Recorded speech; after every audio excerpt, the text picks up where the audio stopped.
by RJ Music Studio Delhi. Presented by RJ Music Studio Delhi.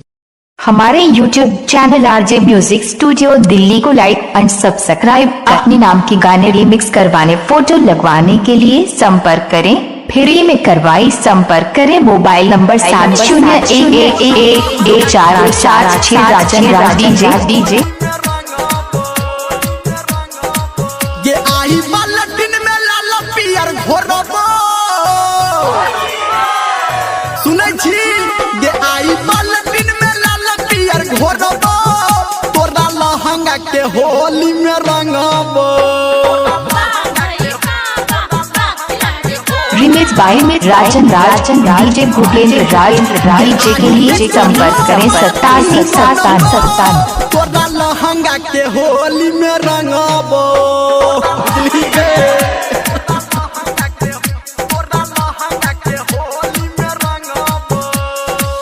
Remix by में Rajan DJ Bhupendra राज DJ के लिए संपर्क करें 87 DJ Bhupendra Raj.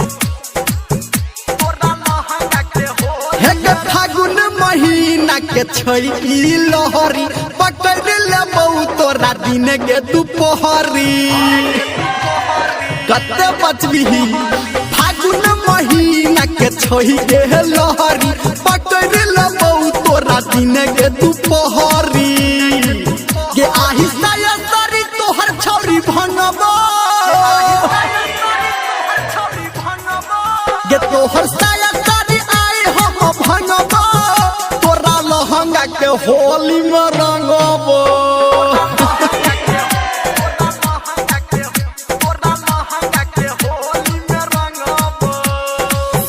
Remix by में राजन इलाका के कभी हो धमाका डीजे भूपेंद्र राज डीजे के लिए संपर्क करें 87 DJ Bhupendra Raj. Remix by में राजन अंदर तोरा गाबी के जोगीरा राइटर सोनटू से रंगा वाले पूरा नाचै छिकिया। अंदर तोरा गाबी के जोगीरा राइटर सोनटू से रंगा वाले पूरा। ये संजय गौतम से हम नहीं डरबो। ये संजय गौतम से हम नहीं डरबो तोरा लहंगा के होली में रंगबो। रिमिक्स बाय में राजन इलाका के कभी हो धमाका डीजे भूपेंद्र राज डीजे के लिए संपर्क करें 87 डीजे भूपेंद्र राज।